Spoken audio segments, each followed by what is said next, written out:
এক লোকের প্রথম স্ত্রী মারা যাবার পর তার ছোট্ট ছেলেকে দেখাশোনা করার জন্য দ্বিতীয় বিয়ে করলো। লোকটি একদিন তার ছেলের মন খারাপ দেখে জিজ্ঞেস করলো, আচ্ছা বাবা, তোমার আপন মা এবং সৎ মায়ের মধ্যে কোনো পার্থক্য পেয়েছো কি? ছেলেটি উত্তর দিল, আমার আপন মা মিথ্যাবাদী ছিল আর নতুন মা সব সময় সত্য কথা বলে। বাবা ছেলের এমন কথা শুনে বলল, তুমি জানো তোমার মা তোমাকে জন্ম দিতে গিয়ে কতটা কষ্ট পেয়েছে, আর তুমি সেই মাকে কিভাবে মিথ্যাবাদী বললে? আর তোমার নতুন মা কয়েকদিন হলো আসছে, সেই তোমার কাছে সত্যবাদী হয়ে গেল কেন বাবা?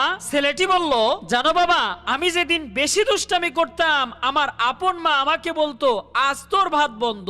এরপর দুপুর হতে না হতেই আমার মা আমাকে সারা গ্রাম জুড়ে খুঁজে বের করে এনে গোসল করিয়ে নিজ হাতে খাওয়াইয়া দিত। ইস, কতই না ভালোবাসতো।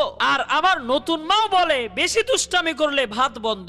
যা বলে তাই করে। আজ 2 দিন হয়ে গেল আমি কিচ্ছু খাইনি। বাবা গো, আমার